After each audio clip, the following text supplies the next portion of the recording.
From refusing to help when his son got arrested for pretty severe drug charges in Hong Kong, to having his daughter spotted queuing at a food bank in Toronto, Jaycee Chan has a reputation for being a really bad father. But I'm not going to judge before delivering all the facts. So let's give some context. We all know who Jaycee Chan is. Super mega famous actor man from Hong Kong who came from a super impoverished background to eventually becoming the biggest Chinese entertainer in the entire world. I really liked his movies as a kid, I think.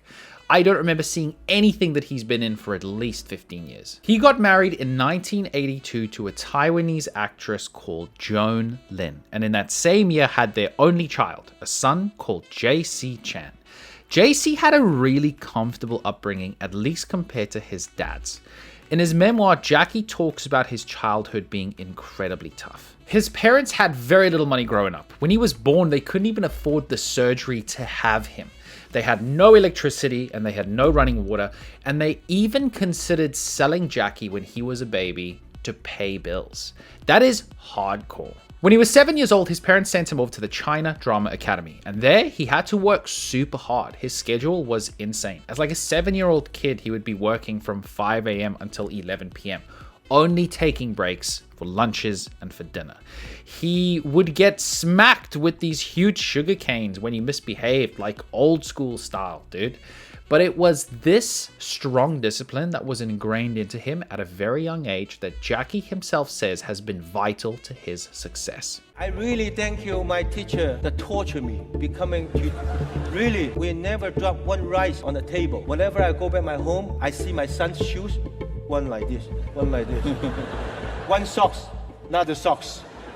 No discipline. And it's because of this that he feels his son Jaycee just had it way too easy. He released a memoir, and in the book he writes the following. When he was little, Jaycee never had to worry about having enough food, how to pay his school fees, or if he needed to be driven anywhere.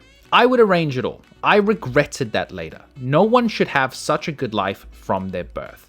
They'll have no idea what poverty is and not see the need to work hard for their future. And it's like, okay, I understand your son has it a lot easier than you, but surely that's something to be proud of. But no, not to Jaycee.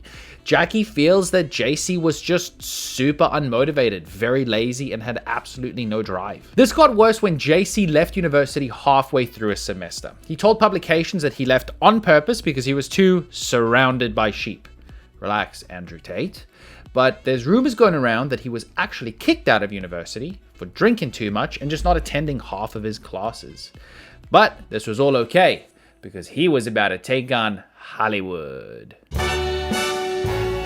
Just joking. But he did want to be an entertainer though, and his dad was pissed. Jaycee wanted his son to be an engineer or a doctor, but Jaycee wanted to be a musician. So he moves to Hong Kong in 2003 and even gave up his American citizenship to appeal to local audiences in China. He released a CD called Jaycee, which did really bad. I wanna be with you day and night. His career was going pretty bad, but it was about to get a whole lot worse. On the 14th of August 2014, Jaycee was arrested by Beijing police after they raided his parents' $10 million penthouse.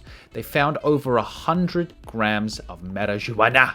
100 grams, bro. Dude was expecting Snoop Dogg to come over. This was a really big deal. Drug use in Beijing is not the same as it is in the West. They correlate smoking weed to moral failure and criminal behavior. And to make matters worse, Jaycee Chan was the official narcotics control ambassador for the Chinese police at this point. Yet his son just gets caught with enough weed to kill 2006 Steve-O. This was really bad for their reputation. Jaycee publicly distanced himself from his son and made an effort to not get involved with the legal proceedings. He did not want to use his connections to help him get a lesser sentence and didn't even attend his highly publicized, televised trial. Jaycee was eventually sentenced to 6 months in jail. Jaycee then announces that he will not leave a dime of his $400 million fortune to his son after he dies, saying, I quote, "If he is capable, he can make his own money. If he is not, then he'll just be wasting my money."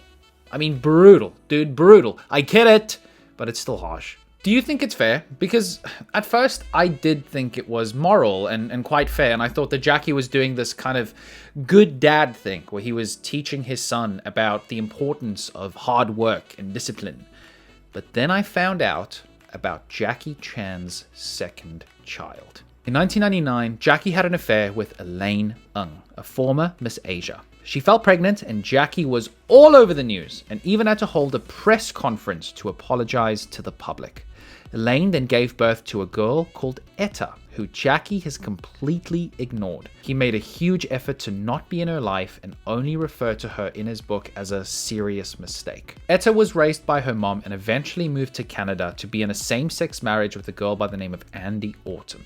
She posted a video in 2018 where she said that they were homeless, struggling financially, and sleeping under a bridge. She was even photographed waiting outside of a food bank for a meal in Toronto in 2022. This is obviously an awful situation for anyone to be in. But I do find it really gross that Jackie Chan just cut ties with his mistress completely when he found out that she was pregnant. He didn't help her financially at all.